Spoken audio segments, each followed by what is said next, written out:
Hello everyone and welcome back to the channel for this next toy review featuring the Marvel Legends Professor Hulk Build-A-Figure from the Avengers EndGame WAVE number 2. But before we do that and dive into each one of these figures, I want to take a moment to remind you that if you've not done so already, to please subscribe to this channel, like this video, turn on your push notifications so that you know exactly when a new video hits. Your support and your word of mouth is the quickest way that we'll be able to grow all this and continue to put out great content, so make sure to do so. But now let's get into this wave and see what this line has to offer. Starting off with the weakest character in the wave and working our way up, not only is this the weakest character in the wave, it may be one of the weakest Marvel Legends that they've released in some time, and taking home that honor is Rock Python from the Serpent Society. Now, we did receive a Serpent Society figure back during the Thanos Infinity War wave about a couple summers ago, and that was a peg warmer. I think this is going to be one as well. It doesn't come with any accessories other than the Build-A-Figure piece itself, so very underwhelming figure, very obscure choice, starting this wave off with a big solid dud. Following up the Rock Python figure is Union Jack, another character I don't think anyone was really asking for, and another character flat out that is just underwhelming in this wave. There's nothing special about him. I don't think anyone was really asking for a Union Jack character. Most people have no idea who he even is. The only thing I can say that's a positive is that it does come with a little bit of realistic weaponry, which is a nice change of pace from some of the cartoony looking weapons that you've had in some of the other past Marvel Legends. But this body sculpt is one that's been used hundreds of times in past Marvel Legends. It would have been nice to see a different sculpt, something different out of the gate, but this once again is a big miss in my book. Next up, and unfortunately the third straight subpar figure in this wave, the comic adaptation of Loki. Now, there's not much about this I can say other than that this is once again another reused body that simply has been repainted at a subpar performance at that. The gloss on the paint is way too shiny, as you can see. I can almost see myself in the reflection on the shoulders. Outside of the sword, that's the only accessory that you get. You do get the Build-A-Figure piece, so I guess that's a plus. But once again, this is a figure that I think that you should have done a little bit more with, considering the name recognition. But overall, subpar, very disappointing in this figure as well. And next up, if there was any figure that was going to salvage or rescue this wave, it would start with Marvel's Rescue. Miss Pepper Potts stepping up to the plate. This is an exciting figure. I love the detailing. I love the sculpt, the paint work. It looks awesome standing next to the rest of your Iron Men if you want to put that into your collection. I love some of the detailing. It has Rescue written there on the butterfly wings, as well as the Mark 49, as we know that this suit became known as. So this is an awesome one to add to the collection. I wish it would have come with some open shooting hands, that way you could add some different blast effects, but it just kind of has the clenched fist. In addition to this butterfly effect that you do have on the back here, you do have the option of having the closed backpack if you wanted to display it like that. But the detailing, the sculpting on this figure is out the top. It's outstanding, looks really good, and I'm excited to add this one to the collection as well.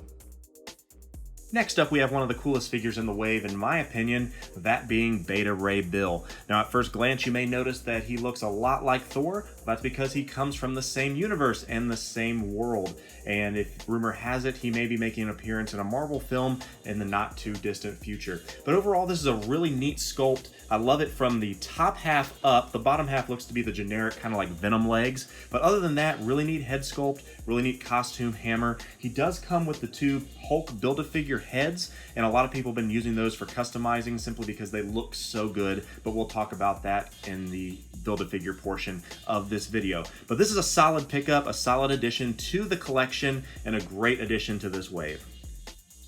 And taking home that silver medal, we have the Sweetheart from Wakanda, everybody's favorite Shuri. And we have been looking forward to this figure for quite some time since it was first announced, and Hasbro's and their facial print technology has not disappointed. This is one of the best head sculpts that I've seen in quite some time, and it definitely is one of my favorites in the entire collection. She looks immaculate from the head sculpt with the hair all the way down to the body itself. She is in her in-game warrior outfit, as you can see by those wrist gauntlets, which is a nice little effect. They appear to be little panthers, which I didn't notice my first time when I first pulled it out. So that is a neat little effect itself. So they also have some little hinges that go right on the wrist, so you don't have to worry about those gauntlets falling off at all. But this figure right here is a solid 10 out of 10. The sculpt's amazing, the painting's amazing.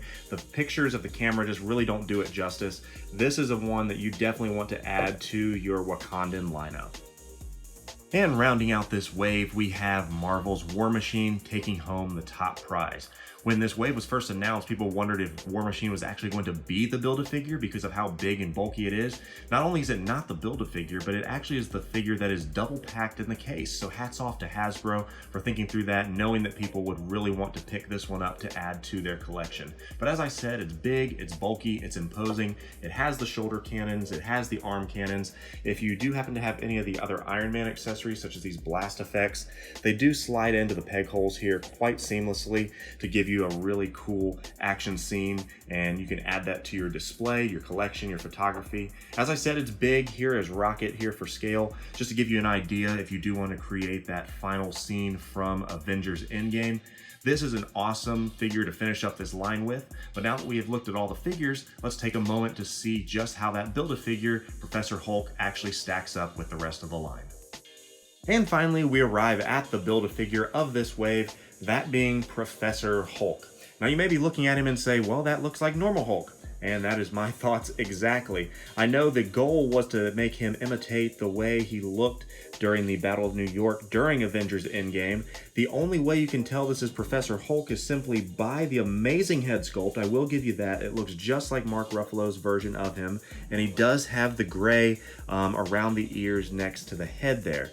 Now, I love the sculpt of this body. I think it looks really good. The coloring is spot on, but for Professor Hulk, I really would have liked to see perhaps the quantum suit, the glasses, the shirt that he has, something other than just the ripped jeans and your shirtless Hulk pick.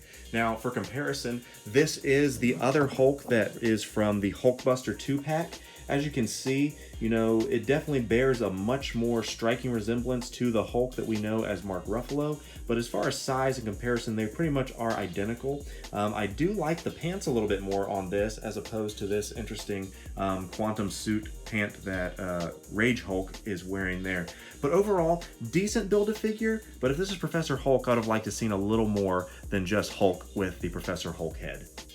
Wrapping up and finishing our final thoughts on this Professor Hulk EndGame wave, unfortunately, I'm only going to be able to give it about a 5 out of 10. I think that might even be a point too high because the bottom of these character waves is just a little bit too lackluster for me. The Rock Python and the Union Jack are very odd choices to even add to this wave. However, the saving graces such as Shuri and War Machine are awesome pickups. I definitely think if you're an MCU collector specifically, you definitely need to add these figures to your lineup. The Professor Hulk Build-A-Figure, the head sculpt is amazing, but the body choice is strange. As I said, I think if you're going to have Professor Hulk, make sure it looks like Professor Hulk. Make sure you let me know down in the comments what you think, and hopefully if they do a Wave 3 for Avengers Endgame, what you think it should have in it, what the Build-A-Figure could be, what you would like to see in it, and let me know, as I said, down in the comments below. If you're not already, make sure to subscribe, like, turn on your notifications so you know whenever a new video is posted, and we will see you next time in the next video.